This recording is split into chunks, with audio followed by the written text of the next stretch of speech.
আল্লাহ কোরআনে বলেন সূরা আল ইমরান অধ্যায় 3 আয়াত 160,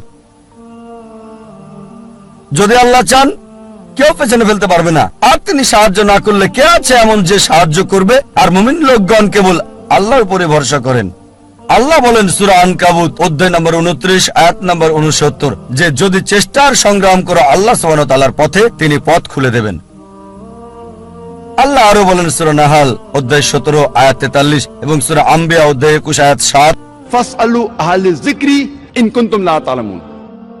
যদি তোমরা না জানো তাকে জিজ্ঞেস করো যে জানে, তার কাছে যার জ্ঞান আছে।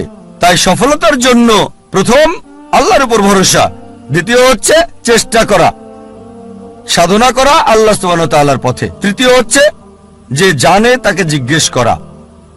পরিকল্পনাটাও জরুরি, গন্তব্য থাকাটাও জরুরি।